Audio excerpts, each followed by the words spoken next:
Hi folks, see you speaking again. This is going to be the second part of the hexadecimal base. Let's start with a good question. What is the purpose of the hexadecimal in industrial electronics and computing? If I have to summarize this in only one sentence, it's going to be like that. To make long strings of binary numbers shorter. Let's find out by taking a couple of examples. If I have to pick up here a binary number, I'm going to specify this is a binary number. It's a typical one. This is going to be equivalent to the number 15 in our decimal. And if I have to write it in hexadecimal, it's going to be the letter F. Remember how the hexadecimal base is made? It contains the first 10 symbols, the ones of the decimal base, 0, 1, 2, 3, up to 9, plus the first 6 letters of the alphabet, A, B, C, D, E, F. Here I don't even need to specify as hexadecimal because as soon as you see a letter between A and F, you know. Here I don't have to specify it as decimal because our decimal numbers are by default, but here I have to say it's binary. So now take a look. The relationship between the binary decimal and the hexadecimal. The binary base is the smallest one or the shortest one if you want. It only contains 2 symbols. So in order to write bigger and bigger numbers, you need to use these 2 symbols a lot of times. The opposite, the hexadecimal, it contains 16 symbols. So the numbers are going to be shorter. So then, if I want to pick up another number which is bigger than this, I'm going to pick up something like that. And if this is a binary number, this is going to be equivalent to 254 in our decimal, and is going to be equivalent to FE in hexadecimal. Now, another purpose for the hexadecimal base. This one you won't get easily until you dive into the programming devices like the PLCs, but I'm going to pick up there 2 examples. In the Omron environment, there is an instruction called move. That instruction has a shorter writing, the mnemonic, MOV, and the number recognized is 21. And when I write that instruction here, starting from the left power rail, it's going to be like that. The name of the instruction first, but then this is going to be equivalent to the, if you want, the copy-paste in the Windows. What you find on the next line, like here, I'm going to pick up this number, DAC, obviously is a hexadecimal number because it has letters. So whatever you find here, this number, you copy it into the working memory of your PLC, and you paste it into the destination, which I'm going to write in the next line, which is the data memory location D107, where you start to store numbers. So here, what is the point about this? Is that the number of characters allowed by that instruction to be written here is 4 figures. So if you're writing on these 4 figures, now I only wrote 3, but the number can go up to 4 figures. If you have to use here the decimal, the biggest decimal number on 4 figures is going to be this one, which is almost 10,000. But on 4 figures, if you reach in hexadecimal, you can have this one, which is also 4 characters. But this one is going to be equivalent in decimal by 65,535. So take a look. Instead of only having 10,000 or around, you can go over 65,000. So if you want another purpose, instead of saying make the big or the long strings of binary numbers shorter, like here, you can say otherwise, allowing in specific instructions to put bigger equivalent decimal numbers than if you were using effectively decimal. Because if you're using decimal, you are limited to about 10,000.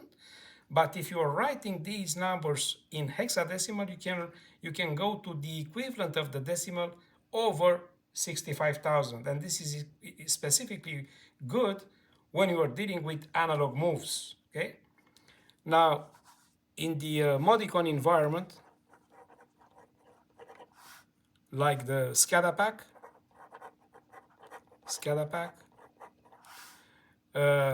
the equivalent instruction to that is called put, is not called move. But this is why the PLCs are different from each other, because they don't always respect exactly the names of the instructions. That's not very relevant. What's relevant is what was the purpose of expressing these numbers in hexadecimal. That was, for instance, equivalent in my decimal to 3500.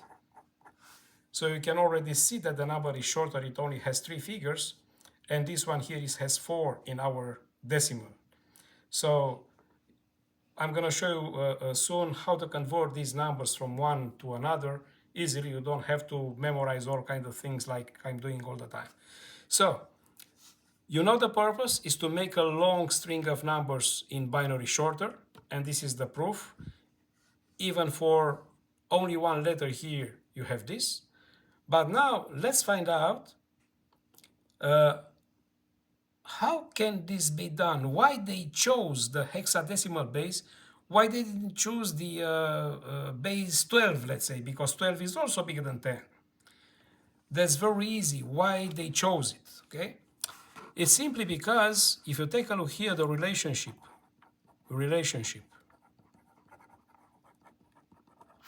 binary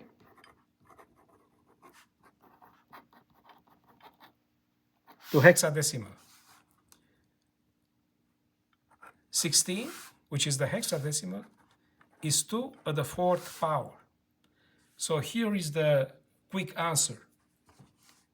The hexadecimal has 16 symbols, and it's one of the powers of the binary. The 12, if you're using it, nobody uses in computers or PLCs the base 12, but I'm just saying, if you're using 12, 12 is not a power of the base 2. So this is why they use 16, because the relationship between the two is straightforward. What is that relationship? Because it's 2 to the 4th, you are going to need 4 binary figures to write a hexadecimal number or a hexadecimal figure.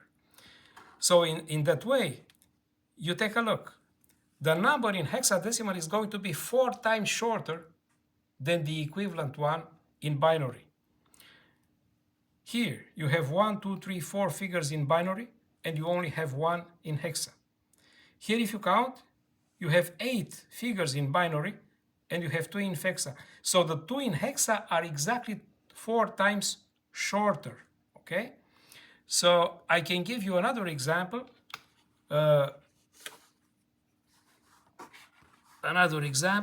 Like I want to convert a number from binary, 1 0 1 1 1 1 1 0 is a binary number, and I want to convert this into hexa. What am I going to do? From right to left, I'm going to split the string in groups of 4, and for each group of 4, I'm going to write the equivalent in hexadecimal.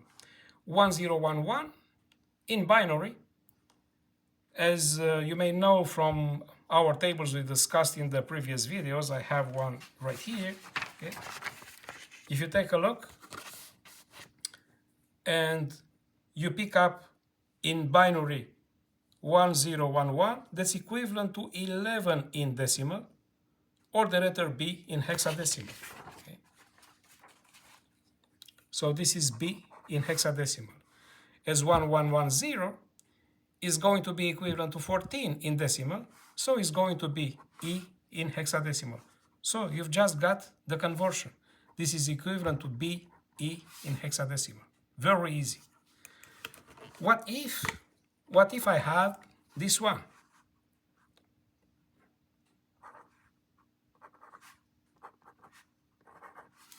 I pick up now a number in hexadecimal. You know it's hexa because it has a letter right here. This was actually in your computers, in your older computers, the address of the COM1 serial port. Few of you may know today that information because there is no COM port anymore on the modern computers. Only if you use a dock station, you're going to find it. But this was a hexadecimal number. If I want, I can put here the letter H from hexa. And if I want to convert this in binary to find out how the computer recognizes this, here instead of 10, you're going to write 4 zeros, 3 is going to be 0011, F is 4 ones, sorry, and 8 is 1000. That's the actual binary number. It's a binary number. That's the actual binary number recognizing in the computer the presence of a COM port. And if you think these ones disappeared, and you're going to be perfectly right, the COM ports from your computer, there are other hexadecimal numbers there. And I'm going to show this to you as an example now. You go in your settings and you ask for the device manager, like I have it right here. And if I'm looking for my display adapter, Intel graphical adapter, and I ask for properties, right here there is a link called resources. You click on it, and right here in the bottom you're going to find FFC0 up to 4Fs. So the address for my video card is the first address available here, FFC0. And if you take a look just above it, you're going to find a string of 16 hexadecimal values. Take a look, all these are hexadecimal values. If they were not hexadecimal and they were binary, this one contains 16 figures. Imagine the actual binary string is 16 times 4, which is making 64 binary figures. It's a very long string. So in order to maintain the number a bit shorter, this is why here in the computer, in the device manager, anytime you're going to find resources for any device you have physically installed in your computer, the numbers are going to be presented in hexadecimal simply because the numbers are shorter. Let's close this one, we don't need it right now, okay? But it was just to show you how the numbers were looking like, okay?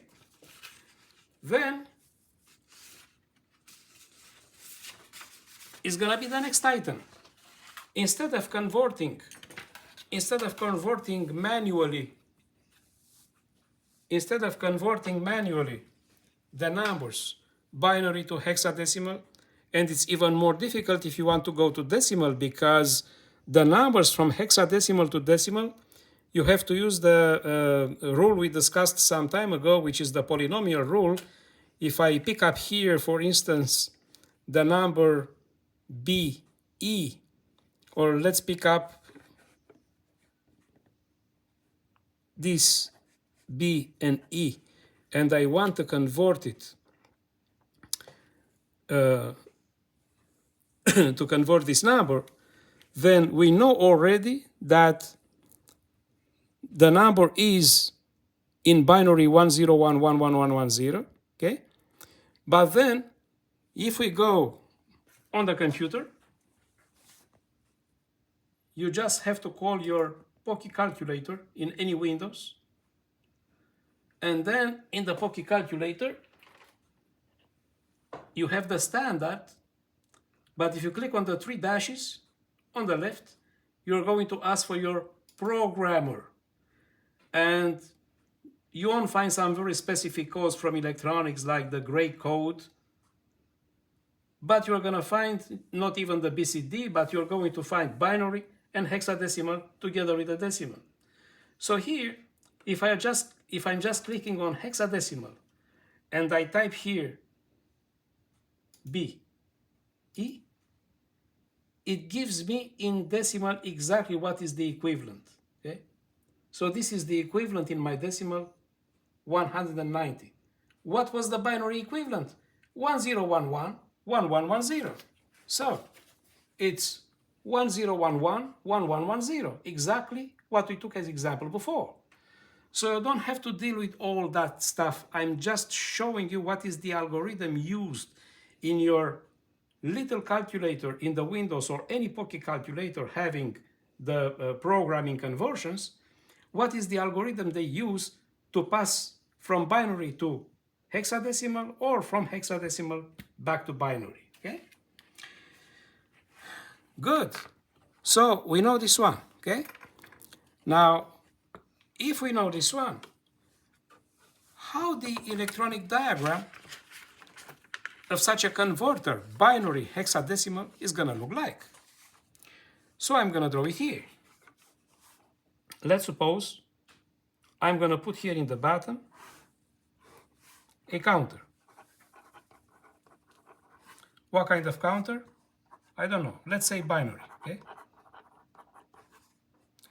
It may be binary or BCD counter. At this moment, it won't matter, okay?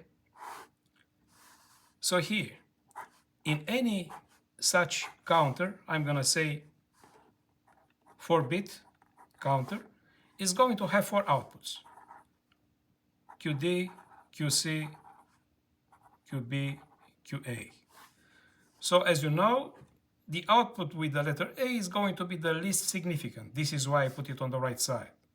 And exactly as the rank goes from A, B, C, D, this is going to be the most significant.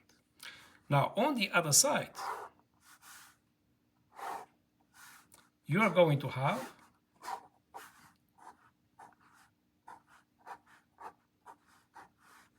the 7-segment display, and you know the arrangement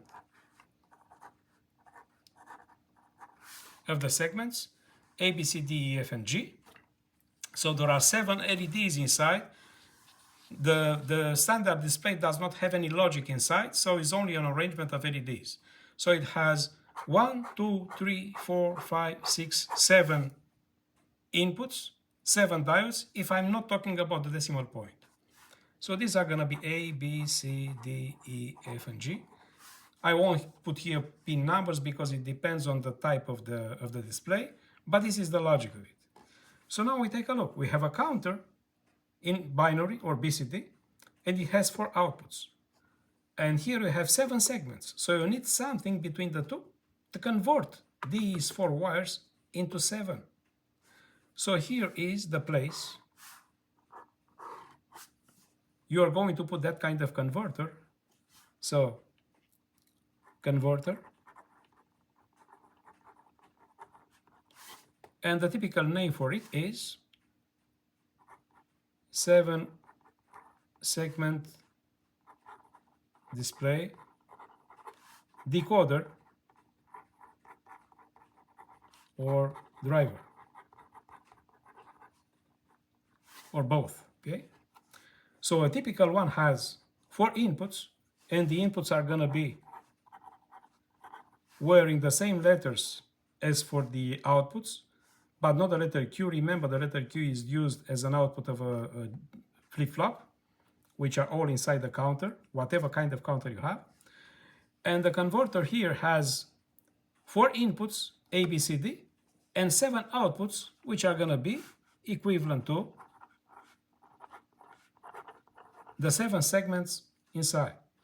And if you want to know what's inside this driver, this display, if I'm picking up one of the codes 7447 or 7448, this is for the common anode displays. This is for the common cathode displays.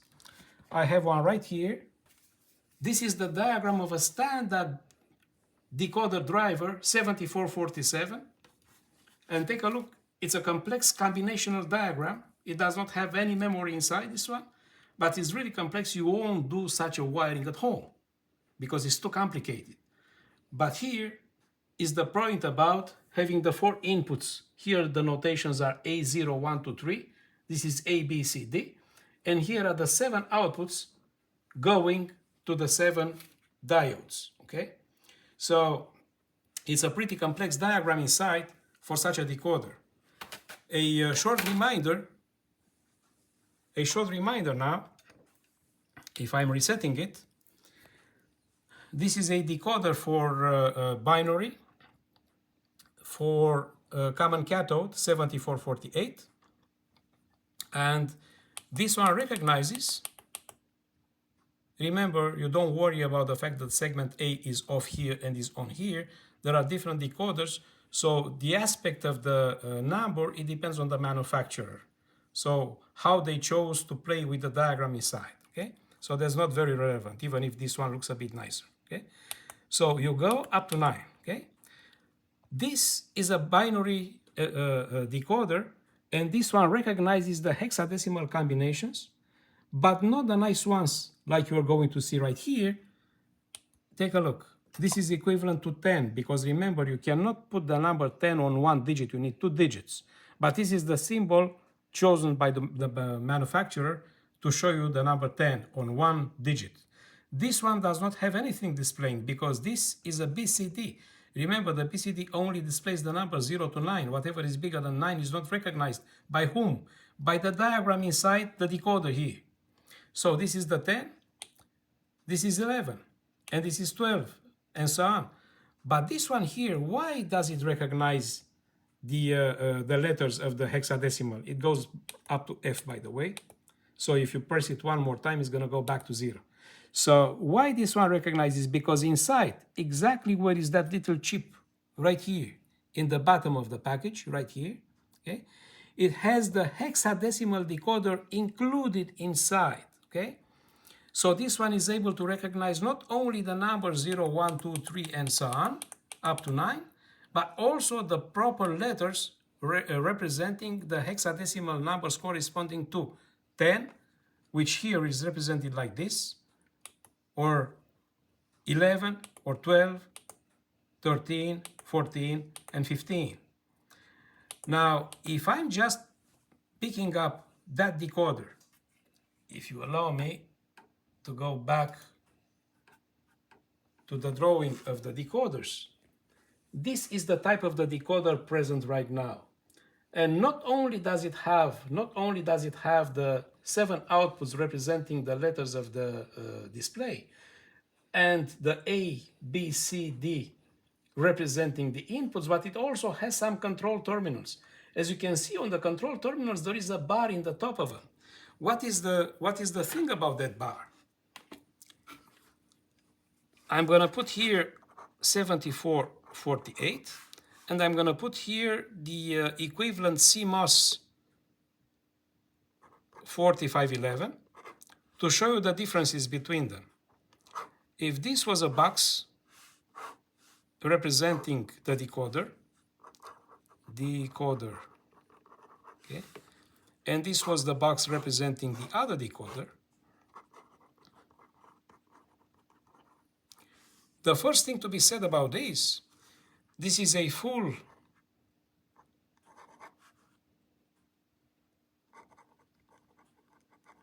binary decoder, and this is a BCD decoder. What does it mean, a BCD? You won't be able to recognize combinations bigger than 9.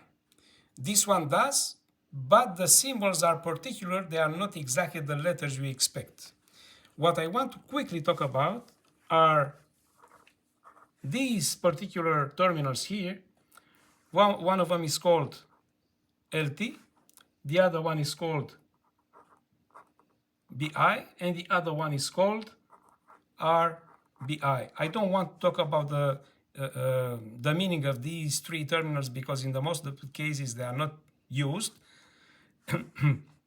But the fact that they have a bar in the top is that on the actual package, when you find in diagrams, there is a bubble for these terminals. So you want to hold them disabled, so you're going to place them or link them to plus 5 volt, okay? They are to plus 5 volt right now, right here. But in the moment I want to connect this one, 4511, on the 4511, if you take a look on the 4511, the pin 3, exactly like this one, is the same lamp test terminal with the bar in the top. The next is the same BI, exactly like here on the pin 4, but the pin 5 is different. This is called RBI. This is called LE, which is latch enable, okay?